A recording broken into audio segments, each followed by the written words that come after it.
ಸದಾಶಿವಸಂಹಾರಂಭಾಂ ಶಂಕರಾಚಾರ್ಯಮಧ್ಯಮಾಂ ಅಸ್ಮದಾಚಾರ್ಯಪರ್ಯಂತಾಂ ವಂದೇ ಗುರುಪರಂಪರಾಂ ವಂದೇ ಗುರುಪರಂಪರಾಂ. ದಯಾಕರಂ ದಯಾಕಾರಂ ದಾಂತಂ ಧರ್ಮಪ್ರವರ್ತಕಂ ಪ್ರಣಮಾಮಿ ದಯಾನಂದಂ ಮದಾಚಾರ್ಯವರಂ ಪರಂ.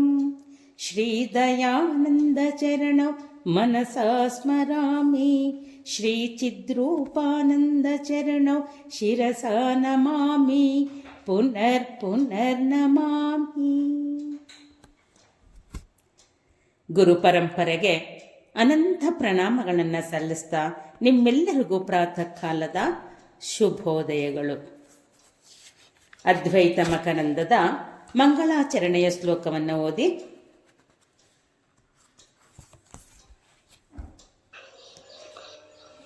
ಕಟಾಕ್ಷ ಕಿರಣಾಚಾಂತ ನಮನ್ಮೋಹಾಬ್ದಯೇ ನಮಃ ಅನಂತಾನಂದ ಕೃಷ್ಣಾಯ ಜಗನ್ಮಂಗಳಮೂರ್ತಯೇ. ಓಕೆ, 20ನೇ ಶ್ಲೋಕವನ್ನು ಓದಿ. ಚೇತ್ಯೋಪರಾಗರೂಪಾ ಮೇ ಸಾಕ್ಷಿತಾಪಿ ನ ತಾತ್ವಿಕಿ ಉಪಲಕ್ಷಣಮೇವೇಯಂ ನಿಸ್ತರಂಗಚಿದಂಬುಧೇಃ. ಓಕೆ, ಇವತ್ತಿನ ದಿನ 21ನೆಯ ಶ್ಲೋಕದ ಅಭ್ಯಾಸ ಮಾಡೋಣಂತೆ.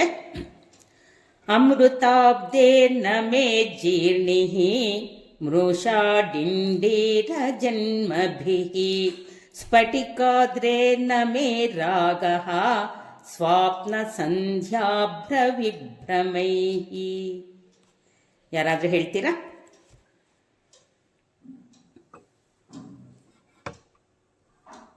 ಅಮೃತಾಬ್ಧೇರ್ನ ಮೇ ಜೀರ್ಣಿಃ ಮೃಷಾಂಡಿಂಡೀರ ಜನ್ಮಭಿಃ ಸ್ಫಟಿಕಾದ್ರೇರ್ನ ಮೇ ರಾಗಃ ಸ್ವಾಪ್ನ ಸಂಧ್ಯಾಭ್ರವಿಭ್ರಮೈಃ.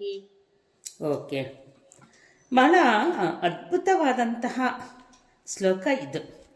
ಒಂದು ಸುಂದರವಾದಂತಹ ಸರಳವಾದ ಉದಾಹರಣೆಯ ಜೊತೆಗೆ ಆತ್ಮ ಸ್ವರೂಪ ಹೇಗೆ ಅಸಂಗ ಸ್ವರೂಪ ಎನ್ನುವುದನ್ನು ಕವಿಗಳು ಇಲ್ಲಿ ಸ್ಪಷ್ಟಪಡಿಸ್ತಾ ಇದ್ದಾರೆ.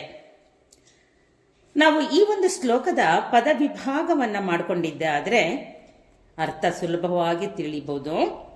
ಅಮೃತ ಅಬ್ದೇಹೆ ನ ಮೇ ಜೀರ್ಣಿಹಿ ಮೃಷಾ ಡಿಂಡೀರ ಜನ್ಮಭಿಹಿ ಸ್ಫಟಿಕ ಅದ್ರೇ ನ ಮೇ ರಾಗಃ ಸ್ವಾಪ್ನ ಸಂಧ್ಯಾ ಅಭ್ರ ವಿಭ್ರಮೈಹಿ. ಪ್ರಾರಂಭದಲ್ಲಿ ಸಂಸ್ಕೃತ ಶ್ಲೋಕ ಆದ್ರಿಂದ ನಮಗೆ ಅರ್ಥ ತಿಳಿದು ಕಷ್ಟ ಆಗ್ಬೋದು. ಆದರೆ ಇಲ್ಲಿ ಸುಂದರವಾಗಿ ಹೇಳ್ತಿದ್ದಾರೆ ನೋಡಿ. ಅಮೃತ ಅಬ್ದೆ ಅಂದರೆ ಅಮೃತ ಸಮುದ್ರ, ಅಬ್ಧಿ ಅಂದರೆ ಸಮುದ್ರ. ನಮೆ ಜೀರ್ಣಿಹಿ, ಈ ಅಮೃತ ಸ್ವರೂಪ ಸಮುದ್ರವೇ ನನ್ನ ಚಿತ್ ಸ್ವರೂಪ. ಈ ಚಿತ್ ಸ್ವರೂಪಕ್ಕೆ ಜೀರ್ಣಿಹಿ ಕ್ಷೀಣಿಸುವಿಕೆ ಎಂಬುದು ಇಲ್ಲ. ಮೃಷ ಡಿಂಡೀರ ಜನ್ಮಭಿಹಿ, ಮೃಷ ಅಂದರೆ ಸುಳ್ಳು, ಮಿಥ್ಯ. ಡಿಂಡೀರ ಅಂದರೆ ಅಲೆಗಳು. ಅಂದರೆ ಈ ಒಂದು ಸಮುದ್ರದಲ್ಲಿ ಹೇಗೆ ಅಲೆಗಳು ಉಂಟಾಗುವುದರಿಂದ ಸಮುದ್ರಕ್ಕೆ ಯಾವ ಹಾನಿಯೂ ಇಲ್ಲ, ಸಮುದ್ರಕ್ಕೆ ಕ್ಷೀಣಿಸುವಿಕೆ ಇಲ್ಲ ಎನ್ನುವುದನ್ನು ತಿಳಿಸ್ತಾ ಎರಡನೇ ಲೈನಿನಲ್ಲಿ ಸ್ಫಟಿಕ ಅದ್ರೆ ನಮೇ ರಾಗ. ಸ್ಫಟಿಕ ಅಂದರೆ ಗೊತ್ತು, ಶುದ್ಧವಾದದ್ದು ಸ್ಫಟಿಕ. ಅದ್ರೆ ಅಂದರೆ ಬೆಟ್ಟ, ಸ್ಫಟಿಕದಂತಹ ಬೆಟ್ಟ. ಆ ಬೆಟ್ಟಕ್ಕೆ, ಶುದ್ಧವಾದ ಸ್ಫಟಿಕಕ್ಕೆ ಯಾವ ಅಂಟು ಸಾಧ್ಯವಿಲ್ಲ. ಅದಕ್ಕೆ ಉದಾಹರಣೆ ಹೇಳ್ತಾ, ಸ್ವಾಪ್ನ ಸಂಧ್ಯಾ ಅಭ್ರ ವಿಭ್ರಮೈಹಿ. ಅಭ್ರ ಅಂದರೆ ಮೋಡಗಳು. ಸಂಜೆಯ ಅಂದರೆ ಸಂಧ್ಯಾ ಸಮಯದಲ್ಲಿ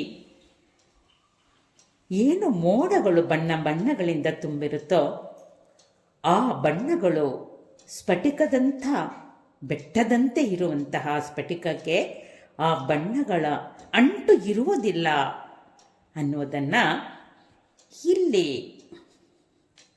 ಶ್ಲೋಕದ ಅರ್ಥವಾದರೆ ಆತ್ಮೀಯರೇ, ಶ್ಲೋಕದ ನಾವು ಲಕ್ಷ್ಯಾರ್ಥವನ್ನಾಗಲಿ ಅಥವಾ ಅದನ್ನು ಯಾತಕ್ಕಾಗಿ ಈ ಉದಾಹರಣೆಗಳ ಮೂಲಕ ಕವಿಗಳು ಇಲ್ಲಿ ತಿಳಿಸ್ತಿದ್ದಾರೆ ಎಂದು ನಾವು ವಿಚಾರ ಮಾಡಿದ್ದಾದರೆ, ಆತ್ಮೀಯರೇ, ಅಮೃತ ಅಬ್ಧ, ಅಬ್ಧಿ ಅಬ್ದೇಹೆ, ಇಲ್ಲಿ ಅಮೃತವೆಂಬ ಸಮುದ್ರ ಸಾಗರ, ಅಮೃತ ಸಾಗರ ಅಂತ ಹೇಳ್ತಾ ಇದ್ದಾರೆ, ಅಮೃತ ಸಮುದ್ರ ಅಂತ ಹೇಳ್ತಾ ಇದ್ದಾರೆ. ಏನಿದು? ನಮಗೆ ಕ್ಷೀರ ಸಮುದ್ರ ಗೊತ್ತು ಅಲ್ವಾ? ನಾವು ಭಜನೆಯಲ್ಲೂ ಹೇಳ್ತಾ ಇರ್ತೀವಿ ನೋಡಿ, ಕ್ಷೀರಾಬ್ಧಿ ಶಯನ ನಾರಾಯಣ ಶ್ರೀಲಕ್ಷ್ಮೀ ರಮಣ ನಾರಾಯಣ. ಕ್ಷೀರಾಬ್ಧಿ ಶಯನ ನಾರಾಯಣ ಅಂತ ಹೇಳ್ತೀವಲ್ವಾ? ಕ್ಷೀರ, ಹಾಲಿನ ಸಮುದ್ರದಲ್ಲಿ ನಾರಾಯಣ ಶಯನ ಆಗಿದ್ದಾನೆ. ಆ ಒಂದು ಕ್ಷೀರಾಬ್ಧಿ ಗೊತ್ತಿತ್ತು ನಮಗೆ. ಇಲ್ಲಿ ಅಮೃತಾಬ್ಧಿ ಅಂತ ಹೇಳ್ತಿದಾರಲ್ಲ. ಮೃತ ಅಂದರೆ ಮರಣ, ಅಮೃತ ಅಂದರೆ ಶಾಶ್ವತವಾದದ್ದು. ಅಂತಹ ಶಾಶ್ವತವಾದಂತಹ ಸಮುದ್ರ ಯಾವುದು? ನಾನು ಪ್ರಾರಂಭದಲ್ಲೇ ಹೇಳಿದೆ, ಸ್ವರೂಪದ ಜ್ಞಾನವನ್ನು ಅಂದರೆ ಆತ್ಮಜ್ಞಾನವನ್ನು ನಾನು ಪಡಿಬೇಕಾದ್ರೆ ಆ ಆತ್ಮವು, ಆತ್ಮಸ್ವರೂಪವು ಅಸಂಗವಾದುದು ಎನ್ನುವುದನ್ನು ಈ ಶ್ಲೋಕದಲ್ಲಿ ಸ್ಪಷ್ಟಪಡಿಸ್ತಾ ಇದ್ದಾರೆ. ಹಾಗೆ ಅಮೃತ ಸಮುದ್ರ ಅಂದರೆ ಚಿತ್ ಸ್ವರೂಪ, ಚಿತ್ ಸಮುದ್ರ. ಚಿತ್ ಅಂದರೆ ಅರಿವಿನ ಸಮುದ್ರ. ಏನಿದು ಅರಿವಿನ ಸಮುದ್ರ? ಯಾವ ನನ್ನ ಆತ್ಮಸ್ವರೂಪವಿದೆಯೋ ಅದು ಅರಿವಿನಿಂದ ಕೂಡಿದಂತಹದು. ಅಂದರೆ ಆ ನನ್ನ ಸ್ವರೂಪವೇ ಚಿತ್ ಸ್ವರೂಪ. ಆ ಚಿತ್ ಅಂದರೆ ಅರಿವು ನನ್ನಲ್ಲಿ, ನನ್ನ ಮನಸ್ಸು ಬುದ್ಧಿಗಳಲ್ಲಿ ಉಂಟಾಗುವಂತಹ ಅನೇಕ ಆಲೋಚನೆಗಳು, ವೃತ್ತಿಗಳೆಂಬ ಸಮುದ್ರ. ಆ ಸಮುದ್ರಕ್ಕೆ ಸಾಕ್ಷಿಯಾಗಿ ಆ ನನ್ನ ಅಮೃತ ಸ್ವರೂಪವಾದಂತಹ ಚಿತ್ ಸ್ವರೂಪವು ಇದೆಯೇ ಹೊರತು ಆ ಚಿತ್ ಸ್ವರೂಪಕ್ಕೆ ಆ ಒಂದು ವೃತ್ತಿಗಳ, ಆಲೋಚನೆಗಳ ಸಂಘವಿಲ್ಲ ಆತ್ಮೀಯರೇ.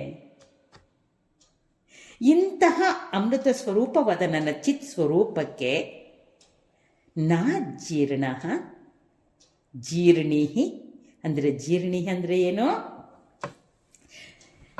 ನಶಿಸುವಂಥದ್ದು. ಆ ನನ್ನ ಚಿತ್ ಸ್ವರೂಪಕ್ಕೆ ನಶಿಸುವಿಕೆ, ನಾಶವಾಗುವಿಕೆ ಇಲ್ಲ. ಅಮೃತ ಸಮಾನವಾದಂಥ ಆ ನನ್ನ ಸ್ವರೂಪಕ್ಕೆ ನಾಶವೆಂಬುವುದು ಇಲ್ಲ. ಹಾಗಾದರೆ ಇದು ಇನ್ನೂ ನಾನು ಸುಲಭವಾಗಿ ಉದಾಹರಣೆಯ ಮೂಲಕ ತಿಳಿಬೇಕು ಅಂದರೆ, ಕವಿಗಳು ಹೇಳ್ತಾ ಇದ್ದಾರೆ, ಈ ಸಮುದ್ರದಲ್ಲಿ ಸದಾ ಕಾಲ ಆತ್ಮೀಯರೇ ಅಲೆಗಳು ಬರ್ತಾನೆ ಇರುತ್ತೆ, ಹೋಗ್ತಾನೆ ಇರುತ್ತೆ. ಕೆಲವು ಅಲೆಗಳು ದೊಡ್ಡದು, ಕೆಲವು ಅಲೆಗಳು ಚಿಕ್ಕದು. ಅಲೆಗಳಿಲ್ಲದೆ ಸಮುದ್ರವೇ ಇಲ್ಲ. ಬಹುಶಃ ನಾವು ಈ ಆನಂದವನ್ನು ಅನುಭವಿಸಿರ್ತೀವಿ.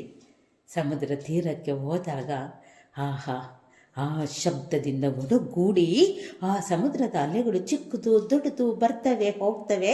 ಆದರೆ ಆ ಅಲೆಗಳು ಸಮುದ್ರದಿಂದಲೇ ಉಂಟಾಗುತ್ತೆ.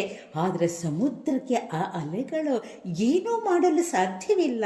ಸಮುದ್ರವನ್ನು ಕುಗ್ಗಿಸುವುದಿಲ್ಲ, ಹಿಗ್ಗಿಸುವುದೂ ಇಲ್ಲ, ಕಡಿಮೆನೂ ಮಾಡೋದಿಲ್ಲ. ಆ ಅಲೆಗಳು ಸಮುದ್ರದಿಂದನೇ ಹುಟ್ಟುತ್ತೆ ಆದ್ಮೇಲೆ. ಸಮುದ್ರದಲ್ಲೇ ಇದ್ದು ಸಮುದ್ರದಲ್ಲೇ ಲಯವಾಗುತ್ತಲ್ವ. ಅದೇ ರೀತಿ ಆ ನನ್ನ ಚಿತ್ ಸ್ವರೂಪದಲ್ಲಿ ಆ ನನ್ನ ಚೈತನ್ಯ ಸ್ವರೂಪದಲ್ಲಿ, ಆ ನನ್ನ ಚೈತನ್ಯದಿಂದಲೇ ನನ್ನಲ್ಲಿ ಅಲೆಗಳಂತೆ ಉಂಟಾಗುವಂತಹ ಆ ವೃತ್ತಿಗಳಿಗೆ ಅಧಿಷ್ಠಾನವಾಗಿದೆಯೇ ಹೊರತು ಆ ವೃತ್ತಿಗಳು ಅಂದರೆ ಆತ್ಮೀಯರೇ, ಈ ನಾವು ಜಗತ್ತಿನೊಡನೆ ಯಾವ ಸಂಬಂಧವಿದೆಯೋ ಆ ಸಂಬಂಧವು, ಆ ದೃಶ್ಯಗಳನ್ನು ನಾವು ಏನು ನೋಡ್ತೀವೋ ತಕ್ಷಣ ನಮ್ಮಲ್ಲಿ ಒಂದಲ್ಲ ಒಂದು ರೀತಿ ಭಾವನೆಗಳು ಉಂಟಾಗ್ತವೆ, ಆಲೋಚನೆಗಳು ಉಂಟಾಗ್ತವೆ, ವೃತ್ತಿಗಳು ಉಂಟಾಗ್ತವೆ. ಒಂದು ಹೂವನ್ನು ನೋಡಿದ್ರೂ ಕೂಡ ಹೂವು ಚೆನ್ನಾಗಿದೆ, ಚೆನ್ನಾಗಿಲ್ಲ, ಇದು ಅರಳಿದೆ, ಇದು ಅರಳಿಲ್ಲ, ನಮ್ಮಲ್ಲಿ ಆ ಒಂದು ಭಾವನೆಗಳು ಉಂಟಾಗ್ತವೆ. ಆದರೆ ಆ ಭಾವನೆಗಳು ನನ್ನ ಮನಸ್ಸು ಬುದ್ಧಿಗಳಲ್ಲಿ ಉಂಟಾಗುತ್ತೆ ಹೊರತು ಅದು ನನ್ನ ಅಮೃತ ಸ್ವರೂಪವಾದಂಥ ಅಮೃತ ಸಮುದ್ರದಂತಿರುವಂತಹ ಆ ನನ್ನ ಚಿತ್ ಸ್ವರೂಪಕ್ಕೆ ಯಾವ ಪರಿಣಾಮವೂ ಉಂಟಾಗೋದಿಲ್ಲ ಆತ್ಮೀಯರೇ. ಯಾಕೆಂದರೆ ನಮಗೆ ಗೊತ್ತು, ನಾವು ಅನುಭವಿಸ್ತಾ ಇದ್ದೀವಿ. ಅನೇಕ ವೃತ್ತಿಗಳು, ಅನೇಕ ಶಬ್ದಗಳು ಬರ್ತವೆ ಹೋಗ್ತವೆ ಅಲೆಗಳಂತೆ. ಕೆಲವು ಮಾತ್ರ ಇರ್ತವೆ, ಕೆಲವು ವೃತ್ತಿಗಳು ಬಹಳ ದಿನ ನಮ್ಮಲ್ಲಿ ಘಾಸಿ ಮಾಡ್ತವೆ, ಕೆಲವು ವೃತ್ತಿಗಳು ವರ್ಷಗಳು ಘಾಸಿ ಮಾಡ್ತವೆ. ಆದರೆ ಆತ್ಮೀಯರೇ, ಯಾವಾಗ ನಾವು ಈ ಸತ್ಸಂಗದಲ್ಲಿ ಭಾಗಿಯಾಗ್ತೀವೋ ಆವಾಗ ಅದೆಲ್ಲ ಆಟ ನನ್ನದಲ್ಲ, ಅದು ಮನಸ್ಸು ಬುದ್ಧಿಗಳ ಆಟ. ನಾನು ಶುದ್ಧವಾಗಿಯೇ ಇದ್ದೀನಿ. ಆ ಶುದ್ಧವಾದ ನನ್ನ ಆ ಚೈತನ್ಯದಿಂದ, ನನ್ನ ಆ ಚಿತ್ತ ಸ್ವರೂಪದಲ್ಲಿ ಇವೆಲ್ಲವೂ ಕೇವಲ ಸಾಕ್ಷಿಯಾಗಿದೆ ಹೊರತು ನನಗೆ ಅವುಗಳ ಸಂಘವಿಲ್ಲ ಎನ್ನುವ ಸ್ವಾನುಭವದಲ್ಲಿ ನಾವು ತಿಳಿದಿದ್ದೇ ಆದರೆ ಅವುಗಳ ಪರಿಣಾಮಗಳು ಸುಖವಾಗಲಿ, ದುಃಖವಾಗಲಿ, ಸಂತೋಷವಾಗಲಿ, ರಾಗದ್ವೇಷಗಳಾಗಲಿ ನನ್ನಲ್ಲಿ ಪರಿಣಾಮ ಬೀಳೋದಿಲ್ಲ. ವೃತ್ತಿಗಳು ಬರ್ತವೆ ಹೋಗ್ತವೆ. ಕೆಲವು ವೃತ್ತಿಗಳು ಘಾಸಿ ಮಾಡ್ಬೋದು ಅಥವಾ ಸಂತೋಷ ಕೊಡ್ಬೋದು, ಅದು ಯಾವುದೂ ಸತ್ಯವಲ್ಲ. ಹೇಗೆ ಸಮುದ್ರದ ಅಲೆಗಳು ಬರ್ತವೆ ಹೋಗ್ತವೆ ಅದು ಸತ್ಯವಲ್ಲವೋ ಹಾಗೆ ವೃತ್ತಿಗಳು ಕೂಡ ನನಗೆ ಪರಿಣಾಮವನ್ನು ಬೀಳದೆ ಮನಸ್ಸು ಬುದ್ಧಿಗಳೆಲ್ಲ ಆಟವನ್ನು ಆಡಿಕೊಂಡು ಅದು ನಿಷ್ಕ್ರಿಯವಾಗಿಬಿಡ್ತವೆ. ಎಷ್ಟು ಚೆನ್ನ ಹೇಳಿದಾರಲ್ಲ. ಇನ್ನೊಂದು ಉದಾಹರಣೆ ಮೂಲಕ ಕವಿಗಳು 2ನೇ ಸಾಲಿನಲ್ಲಿ ಹೇಳ್ತಿದ್ದಾರೆ. ಸ್ವಾಪ್ನ ಸಂಧ್ಯಾ ಅಭ್ರ ವಿಭ್ರಮೈಹಿ ಸ್ಫಟಿಕ ಅದ್ರೇಹೆ ನಮೇ ರಾಗ. ಆ ಸಂಧ್ಯಾ ಕಾಲದಲ್ಲಿ ಆ ಸೂರ್ಯನ ಕಿರಣಗಳ ಪ್ರಭಾವದಿಂದ ಮೋಡಗಳು ಅನೇಕ ವರ್ಣಗಳಲ್ಲಿ ಎಂಥ ಚೆನ್ನ ಆತ್ಮೀಯರೇ. ನಾವು ಹೇಳ್ತೀವಿ ಸನ್ಸೆಟ್ ನೋಡಬೇಕು ಅಂತ, ಎಷ್ಟೋ ಕಡೆ ನಾವು ಅದಕ್ಕಾಗಿ ಹೋಗ್ತೀವಿ. ಹೋದಾಗ ಸಮುದ್ರದ ತಟದಲ್ಲಿ ನಿಂತು ಆಸ್ವಾದಿಸ್ತೀವಿ ಆ ಆನಂದವನ್ನು. ಕೆಂಪು ಒಂದು ಸಾರಿ ಕೆಂಪು, ಒಂದು ಸಾರಿ ಕೇಸರಿ, ಒಮ್ಮೆ ಬಿಳಿ, ಒಮ್ಮೆ ನೀಲಿ, ಬಣ್ಣ ಬಣ್ಣಗಳಿಂದ ಕೂಡಿದ್ದು ಅದು ಸ್ಫಟಿಕದಂತಿರುವ ಬೆಟ್ಟಕ್ಕೆ ಆ ಒಂದು ಬಣ್ಣಗಳ ಪ್ರಭಾವ ಬೀಳ್ಬೋದು. ಆ ಸ್ಫಟಿಕವು ಕೂಡ ಬಣ್ಣ ಬದಲಾವಣೆ ಆಗಿದೆ ಅಂತ ಅನ್ನಿಸಬಹುದು ಅಷ್ಟೇ. ಆದರೆ ಆ ಬಣ್ಣಗಳ ಅಂಟು ಆ ಸ್ಫಟಿಕದಂತೆ ಇರುವಂಥ ಬೆಟ್ಟಕ್ಕೆ ಯಾವುದೋ ಪ್ರಭಾವ ಬೀಳಲಾರದು. ಅದರಂತೆ ನನ್ನ ಶುದ್ಧವಾದ ಆ ಆತ್ಮ ಚೈತನ್ಯಕ್ಕೆ, ಸ್ಫಟಿಕದಂತಿರುವಂಥ ಆ ನನ್ನ ಚಿತ್ತ ಸ್ವರೂಪಕ್ಕೆ, ಆ ನನ್ನ ಜೀವಾತ್ಮನಲ್ಲಿ ಉಂಟಾಗುವಂತಹ ಮನಸ್ಸು ಬುದ್ಧಿಗಳಲ್ಲಿ ಉಂಟಾಗುವಂತಹ ರಾಗಾದಿಗಳು, ರಾಗದ್ವೇಷಾದಿಗಳು, ಧರ್ಮ ಅಧರ್ಮಗಳು, ಬೇಕು ಬೇಡಗಳು, ಕಷ್ಟ ನಷ್ಟಗಳು, ಯಾವುದರ ಪ್ರಭಾವವೂ ಕೂಡ ಅಂಟುವುದಿಲ್ಲ. ಯಾಕೆಂದರೆ ಸ್ಫಟಿಕಕ್ಕೆ ಆ ಬಣ್ಣಗಳ ಅಂಟು ಇದ್ದಂತೆ ಕಾಣುತ್ತೆ. ಆದರೆ ಆ ಸ್ಫಟಿಕಕ್ಕೆ ಯಾವ ಬಣ್ಣಗಳು ಇಲ್ಲ ಆತ್ಮೀಯರೇ. ಗೊತ್ತಿದೆ ನಮಗೆ. ನಾವು ಆ ರಾಮೇಶ್ವರದಲ್ಲಿ ಭಗವತ್ಪಾದರು ಸ್ಫಟಿಕದ ಲಿಂಗವನ್ನು ಕೊಟ್ಟಿದ್ದಾರೆ, ಅಲ್ಲಿಟ್ಟಿರ್ತಾರೆ. ಅದರ ಹಿಂದೆ ದೀಪವನ್ನು ಇಟ್ಟಿರ್ತಾರೆ. ನಮಗೆ ಎದ್ದ ತಕ್ಷಣ ಜ್ಯೋತಿ ದರ್ಶನವಾಯಿತು ಅಂತ ಖುಷಿ ಪಡ್ತೀವಿ. ಆದರೆ ಸ್ಫಟಿಕದ ಮೂಲಕ ನಾವು ಕಾಣ್ತೀವಿ ಹೊರತು ಆ ಒಂದು ಸಂಘ ಸ್ಫಟಿಕಕ್ಕೆ ಇರೋದಿಲ್ಲ ಆದ್ಮೇಲೆ. ಹಾಗೆ ಇಲ್ಲಿ ಶುದ್ಧ ಚೈತನ್ಯ, ಶುದ್ಧ ಚಿತ್ ಸ್ವರೂಪವಾದ ಆ ನನ್ನ ಸ್ವರೂಪವು ಶುದ್ಧ ಸ್ಫಟಿಕದಂತೆ. ಆ ಸ್ಫಟಿಕಕ್ಕೆ ನನ್ನ ಯಾವ ಆಲೋಚನೆಗಳು, ವೃತ್ತಿಗಳ ಅಂಟು ಇರೋದಿಲ್ಲ. ಅದೆಲ್ಲವೂ ಕೂಡ ನನ್ನ ಮನಸ್ಸು ಬುದ್ಧಿಗಳ ಆಟವೇ ಹೊರತು, ಜೀವಾತ್ಮನವೇ ಆಟವೇ ಹೊರತು ಆ ಪರಮಾತ್ಮನಾದ ನನ್ನ ಸ್ವರೂಪಕ್ಕೆ ಯಾವುದೇ ಅಂಟಿಲ್ಲ ಎನ್ನುವುದನ್ನು 2 ಉದಾಹರಣೆಯ ಮೂಲಕ ಈ ಒಂದು ಶ್ಲೋಕದಲ್ಲಿ ತಿಳಿಸ್ತಾ ಇದ್ದಾರೆ. ಇಲ್ಲಿ ಜೀರ್ಣಿಹಿ ಅಂತ ಹೇಳ್ತಾರಲ್ವಾ, ಜೀರ್ಣವಾಗೋದು, ನಶಿಸುವುದು ಅನ್ನುವುದು. ಅಂದರೆ ನಾವು ಭಗವದ್ಗೀತೆಯಲ್ಲಿ ಕೃಷ್ಣ ಹೇಳ್ತಾನೆ ಅರ್ಜುನನಿಗೆ 2ನೇ ಅಧ್ಯಾಯದಲ್ಲಿ ಆತ್ಮತತ್ವವನ್ನು ಬೋಧಿಸುವಂಥ ಪ್ರಸಂಗ ಬರುತ್ತೆ. ಯಾಕೆಂದರೆ ಅರ್ಜುನನಲ್ಲೂ ಕೂಡ ಅಹಂಕಾರ ಇರುತ್ತೆ. ನಾನಿಲ್ಲದೆ ಈ ಯುದ್ಧವು ಹೇಗೆ ಗೆಲ್ಲೋದಕ್ಕೆ ಸಾಧ್ಯ? ನನ್ನಿಂದಲೇ. ಆದ್ದರಿಂದ ನಾನು ಯುದ್ಧವನ್ನು ಮಾಡೋದಿಲ್ಲ. ಯಾಕೆಂದರೆ ಯುದ್ಧವನ್ನು ಮಾಡಿದರೆ ಅನೇಕರ ಸಾವು ಸಂಭವಿಸುತ್ತೆ. ಆದ್ದರಿಂದ ತನ್ನ ಗಾಂಡೀವವನ್ನು ಕೆಳಗೆ ಇಟ್ಟು ಕೂತ್ಕೊಂಡ್ಬಿಡ್ತಾನೆ ಅರ್ಜುನ. ಆವಾಗ ವಾಸ್ತವಿಕವಾದಂಥ ಸತ್ಯದ ಅರಿವನ್ನು ಕೃಷ್ಣ ಮೂಡಿಸಬೇಕಾಗುತ್ತೆ. ಆತ್ಮತತ್ವ ಒಂದೇ ಆದ್ಮೇಲೆ ಅಸಂಗವಾಗಿ ಜೀವಿಸುವುದಕ್ಕೆ ಸಹಕರಿಸೋದು, ಅಲ್ಲಿ ನಾನು ಎನ್ನುವ ಅಹಂಕಾರವನ್ನು ದಾಟುವುದಕ್ಕೆ ಈ ಆತ್ಮತತ್ವ ಒಂದೇ ತಿಳಿದಾಗ ಮಾತ್ರ ಆವಾಗ ಕೃಷ್ಣ ಹೇಳಬೇಕಾಗುತ್ತೆ, ನೀನು ಮಾಡುತ್ತಿರೋದು ಧರ್ಮ ಯುದ್ಧ, ಜೊತೆಗೆ ಅದು ನಿನ್ನ ಕರ್ತವ್ಯ. ನೀನು ಕರ್ತವ್ಯವನ್ನು ಮಾಡು, ಕರ್ಮದ ಅಂಟು ನಿನಗೆ ಬರೋದಿಲ್ಲ. ಇದು ನಿನ್ನ ಕರ್ತವ್ಯವಾದ್ರಿಂದ ನೀನು ಯುದ್ಧವನ್ನು ಮಾಡೋ. ಯಾಕೆಂದರೆ ಧರ್ಮಯುತವಾದಂಥ ಯುದ್ಧವಿದು. ಆ ಧರ್ಮವನ್ನು ನಾಶ ಮಾಡಲೇಬೇಕಾಗಿದೆ. ಜೊತೆಗೆ ನೀನು ಏನು ಯುದ್ಧವನ್ನು ಮಾಡಿ ಸಾವನ್ನು ನೋಡಬೇಕಾಗುತ್ತೆ ಅಂತ ಭಯ ಪಡ್ತಿದೆಯೋ, ಇಲ್ಲ, ಅದು ಮೊದಲೇ ಅವರೆಲ್ಲರ ಸಾವು ನಿಶ್ಚಿತವಾಗಿರುತ್ತೆ. ಆದ್ದರಿಂದ ನೀನು ಯುದ್ಧವನ್ನು ಮಾಡುವುದು ಮಾತ್ರ ನಿನ್ನ ಕರ್ತವ್ಯ ಅಂತ ಎಚ್ಚರಿಸಬೇಕಾಗುತ್ತೆ. ಅದರಂತೆ ಅರ್ಜುನ ಯುದ್ಧಕ್ಕೆ ಸಿದ್ಧನಾಗ್ತಾನೆ. ಇಲ್ಲಿ ನಾನು ಯಾಕೆ ಹೇಳ್ದೆ ಅಂದರೆ, ಆದ್ಮೇಲೆ ಶುದ್ಧವಾದ ಆ ನನ್ನ ಸ್ವರೂಪದ ಅರಿವನ್ನು ನಾನು ತಿಳ್ಕೊಂಡಾಗ ಈ ಜೀವನ ಅದು ಪ್ರಾರಬ್ಧದಂತೆ ನಡ್ಕೊಂಡು ಹೋಗುತ್ತೆ. ಅದರ ಪ್ರಭಾವ ನನಗಿಲ್ಲ. ನಾನು ಅವುಗಳಿಗೆ ಸಾಕ್ಷಿಯಾಗಿ ನನ್ನ ಕರ್ಮವನ್ನು ನಿರ್ವಹಿಸ್ತಾ ಇದ್ದೀನಿ ಎನ್ನುವುದು, ಕರ್ಮಫಲಗಳ ಅಂಟು ನನಗಿಲ್ಲ ಎನ್ನುವುದು ನಾನು ಈ ಒಂದು ಉದಾಹರಣೆ ಮೂಲಕ ಸ್ಪಷ್ಟಪಡಿಸ್ಕೊಳ್ಬೇಕಾಗುತ್ತೆ. ಸ್ಫಟಿಕದಂಥ ನನ್ನ ಅರಿವಿನ ಸ್ವರೂಪವಾಗಿದೆ. ಆ ಅರಿವಿಗೆ, ಆ ಚಿತ್ ಸ್ವರೂಪಕ್ಕೆ ಯಾವ ಅಂಟು ಇಲ್ಲ ಎನ್ನುವುದು 2 ರೀತಿಯ ಉದಾಹರಣೆ ಮೂಲಕ ನಮಗೆ ಇಲ್ಲಿ ಸ್ಪಷ್ಟಪಡಿಸ್ತಾರೆ. ಹಾಗಾದರೆ ಅಸಂಗ ನನ್ನ ಸ್ವರೂಪ ಅಂತ ಹೇಳಿದ ಕ್ಷಣಕ್ಕೆ ನಾನು ಇದನ್ನು ಹೇಗೆ ಸ್ವೀಕರಿಸೋದು? ನನಗೆ ಇದು ಸ್ವಾನುಭವದಲ್ಲಿ ಇನ್ನೂ ಗುರುತಿಸುವುದಕ್ಕೆ ಬರ್ತಾ ಇಲ್ಲ. ಆದಮೇಲೆ ಯಾವಾಗ ಪಾರಮಾರ್ಥಿಕ ದೃಷ್ಟಿಯಲ್ಲಿ ನಾನು ಚಿಂತನೆ ಮಾಡ್ತೀನೋ ಆವಾಗ ಇರುವುದೆಲ್ಲವೂ ಕೂಡ ಆ ಚೈತನ್ಯ ಸ್ವರೂಪವೇ. ಚೈತನ್ಯವೇ ಪರಮಾತ್ಮ ಸ್ವರೂಪ, ಅದೇ ಪರಬ್ರಹ್ಮ ಸ್ವರೂಪ. ಎಲ್ಲೆಲ್ಲೂ ಇರುವುದು ಆ ಪರಮಾತ್ಮನೇ ಎನ್ನುವ ಅರಿವು ನನಗೆ ಮೂಡಬೇಕಾಗುತ್ತೆ. ಅದಕ್ಕೆ ಹೀಗೆ ಪಾಠವನ್ನು ಕೇಳ್ತಾ ಕೇಳ್ತಾ ಒಬ್ಬ ಶಿಷ್ಯ ಇದ್ದ.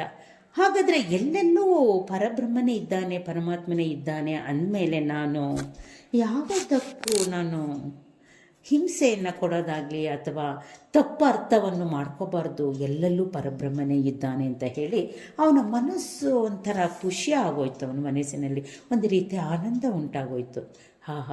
ನಾನು ಬಯಸುವುದು ಆನಂದ, ಎಲ್ಲವೂ ಪರಮಾನಂದ ಅಂತ ಗುರುಗಳು ಹೇಳಿದಾರಲ್ವ, ಏನನ್ನು ನೋಡಿದ್ರು ಪರಬ್ರಹ್ಮ ಅಂತ ತಿಳಿಬೇಕು ಅಂತ ಹೇಳಿ ಅವನು ಬರ್ತಾ ಇದ್ದಾನೆ.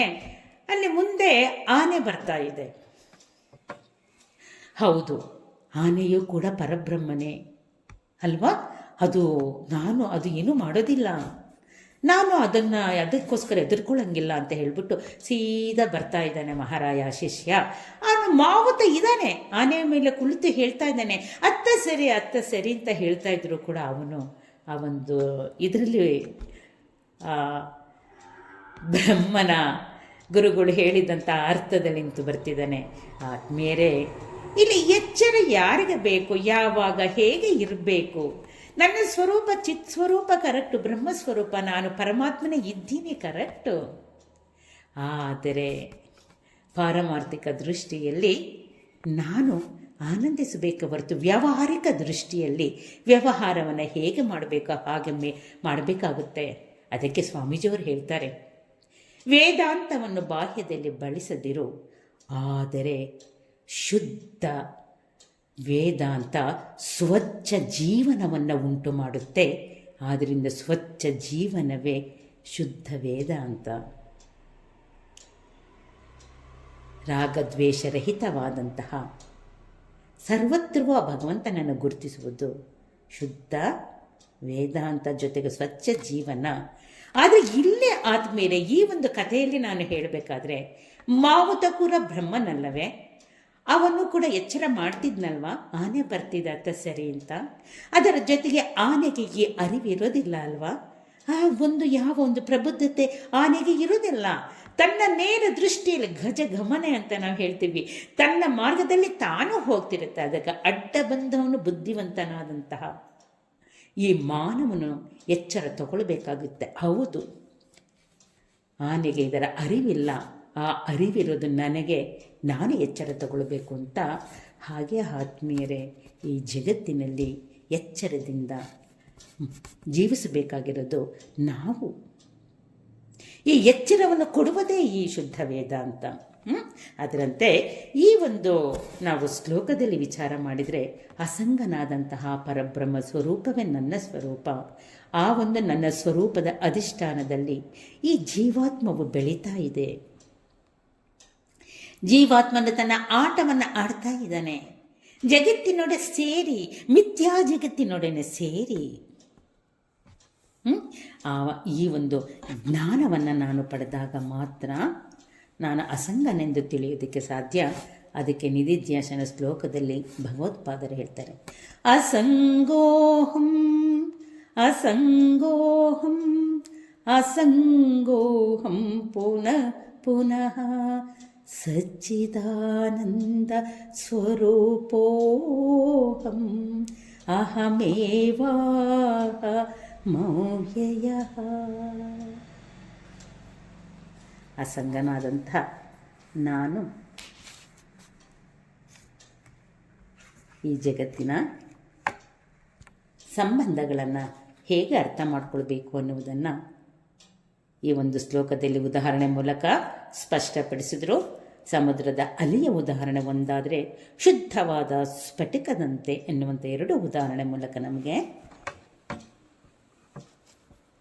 ನಾನು ಅಸಂಗನು ಎನ್ನುವುದನ್ನು, ಆತ್ಮಸ್ವರೂಪವ ಅಸಂಗ ಸ್ವರೂಪ ಎನ್ನುವುದನ್ನು ತಿಳಿಸಿದರು. ಇನ್ನು ಮುಂದಿನ ಒಂದು ಶ್ಲೋಕದಲ್ಲಿ ಕವಿಗಳು ಬಹಳ ಒಂದು ಸುಂದರವಾದಂತಹ ವಿಷಯವನ್ನು ಸ್ಪಷ್ಟಪಡಿಸ್ತಾ ಹಿಂದಿನ ಶ್ಲೋಕಕ್ಕೆ ಈ ಒಂದು ಶ್ಲೋಕದ ಅರ್ಥವನ್ನು ಪೂರ್ಣ ಮಾಡ್ತಾ ಇದ್ದಾರೆ. 22ನೇ ಶ್ಲೋಕವನ್ನು ನೋಡೋಣಂತೆ. ಸ್ವರೂಪಮೇವ ಮೇ ಸತ್ವಂ ನತು ಧರ್ಮೋ ನಭಸ್ತ್ವವತ್ ಮದನ್ಯಸ್ಯ ಸಥೋ ಭಾವಾತ್ ನಾಹಿ ಸಾ ಜಾತಿರಿಷ್ಯತೆ. ಯಾರಾದರೂ ಓದ್ತೀರಾ? ಸ್ವರೂಪಮೇವ ಮೇ ಸತ್ವಂ ನತು ಧರ್ಮೋ ನಭಸ್ತ್ವವತ್ ಮದನ್ಯಸ್ಯ ಸತೋ ಭಾವಾತ್ ನಾಹಿ ಸಾ ಜಾತಿರಿಷ್ಯತೆ. ಓಕೆ ನಮ್ಮ ಸ್ವರೂಪಂ ಏವ ಮೇ ಸತ್ವಂ ನಾತು ಧರ್ಮ ನ ಬಸ್ತವತ್. ಎರಡನೇ ಸಾಲಿನಲ್ಲಿ ಮತ್ ಅನ್ಯಸ್ಯ ಸತಃ ಅಭಾವಾತ್ ನ ಹಿ ಸ ಜಾತಿ ಇಷ್ಯತೆ.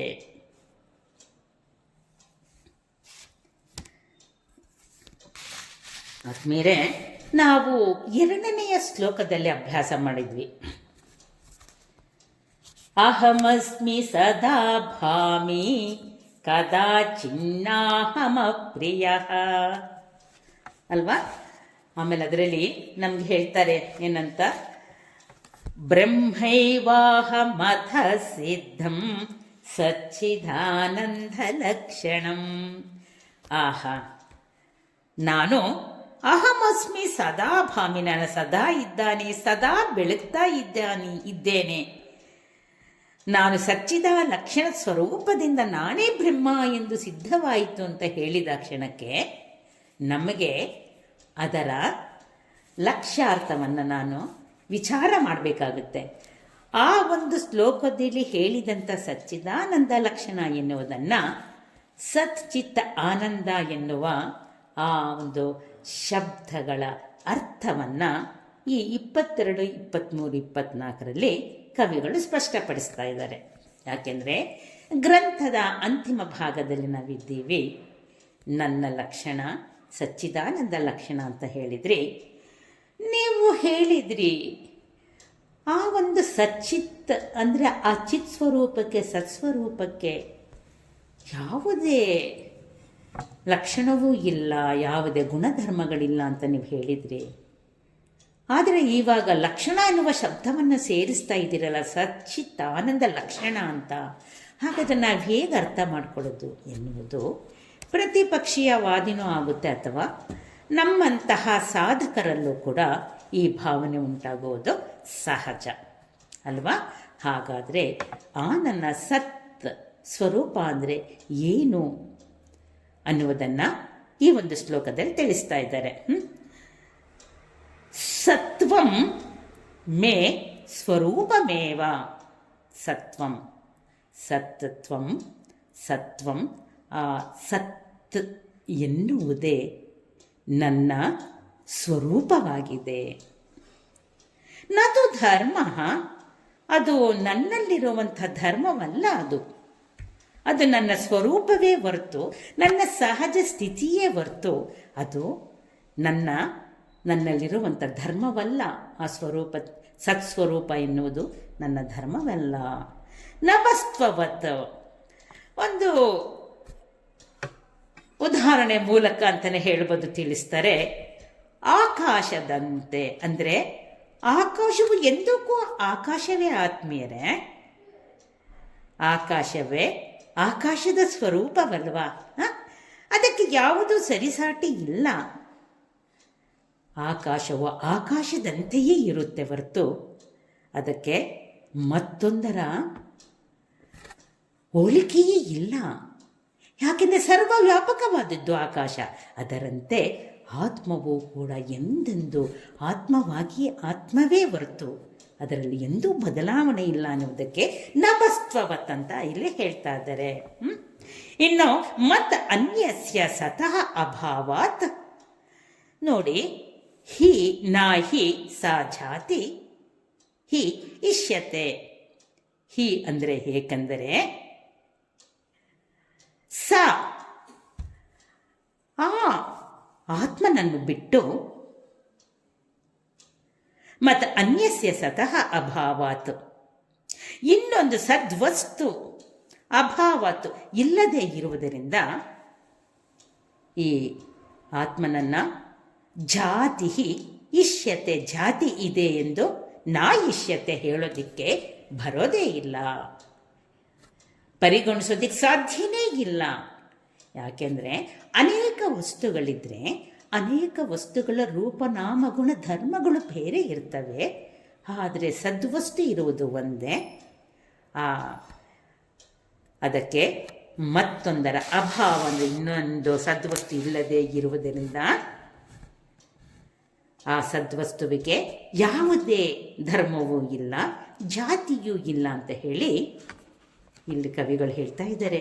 ಆದ್ಮೇಲೆ ಇದೊಂದು ನಾವು ಅನುಭವದಲ್ಲಿ ಚಿಂತನೆ ಮಾಡಿದ್ರೂ ಕೂಡ ಸತ್ ಎನ್ನುವುದು ನನ್ನ ಸ್ವರೂಪ.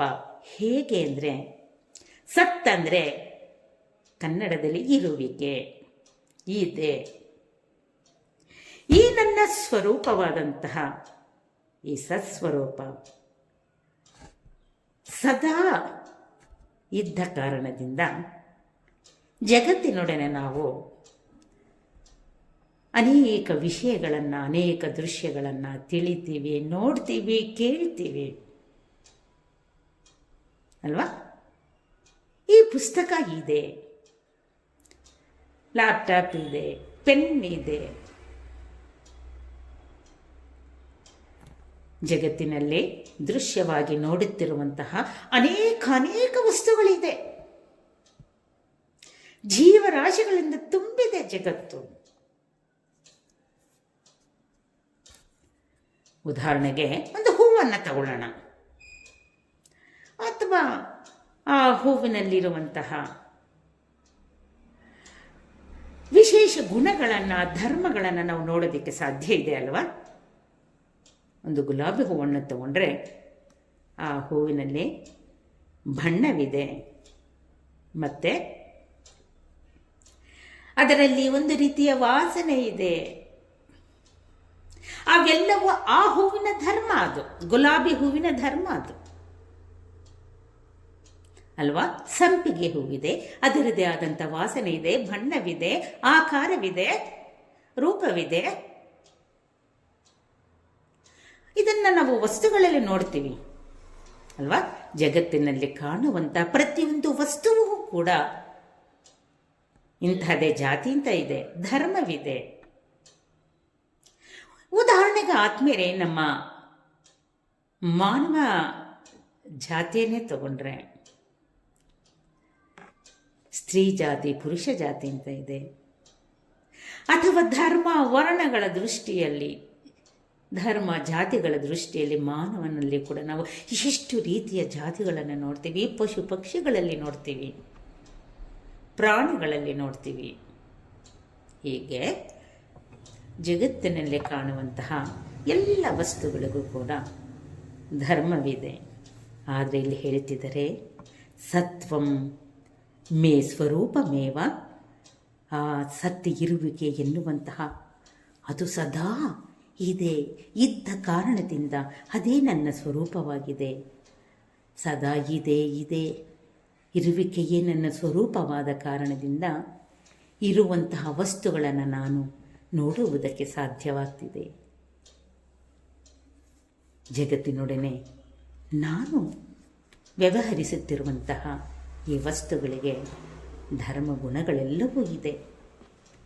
ಆದರೆ ನತು ಧರ್ಮ, ಆ ಧರ್ಮ ನನಗಿಲ್ಲ. ಆ ಜಾತಿ, ಆ ಗೋತ್ರಗಳು ಯಾವುದೂ ನನಗಿಲ್ಲ. ಅದಕ್ಕೆ ಇವರು ಹೇಳ್ತಾರೆ, ಭಗವತ್ಪಾದರು ವಿವೇಕ ಚೂಡಮಣಿಯಲ್ಲಿ ಹೇಳ್ತಾರೆ, ಜಾತಿ ನೀತಿ ಕುಲ ಗೋತ್ರ ದೂರಗಂ ನಾಮ ರೂಪ ಗುಣ ದೋಷವರ್ಜಿತಂ ದೇಶ ಕಾಲ ವಿಷಯಾತಿ ವರ್ತಿಯತ್ ಬ್ರಹ್ಮ ತತ್ವಮಸಿ ಭಾವಯಾತ್ಮನಿ. ಅವರು ಸ್ಪಷ್ಟವಾಗಿ ಹೇಳಿಬಿಟ್ರು, ಜಾತಿ ನೀತಿ ಕುಲ ಗೋತ್ರ ಯಾವುದು ನನಗಿಲ್ಲ. ದೇಶ ಕಾಲ ವಿಷಯಗಳಿಗೆ ಮೀರಿದಂತಹ ಆ ಬ್ರಹ್ಮ ಸ್ವರೂಪವೇ ನಾನಾಗಿದ್ದೇನೆ. ಇದನ್ನು ಅನುಸಂಧಾನ ಮಾಡು, ನಿನ್ನ ಮನಸ್ಸಿನೆಲ್ಲ ಅನುಸಂಧಾನ ಮಾಡು ಅಂತ ಅವರು ಸ್ಪಷ್ಟವಾಗಿ ಹೇಳ್ತಿದ್ದಾರೆ. ಅದೇ ವಿಷಯವನ್ನು ಇಲ್ಲಿ ಲಕ್ಷ್ಮೀಧರ ಕವಿಗಳು ಹೇಳ್ತಾ ಇದ್ದಾರೆ. ನತು ಧರ್ಮ, ಆ ನನ್ನ ಚಿತ್ ಸ್ವರೂಪಕ್ಕೆ ಯಾವುದೇ ಧರ್ಮವಿಲ್ಲ. ಆಕಾಶದಂತೆ ಸರ್ವವ್ಯಾಪಿಯಾದಂತಹ ಆ ಸತ್ಸ್ವರೂಪವೇ ಆತ್ಮಸ್ವರೂಪವಾಗಿದೆ.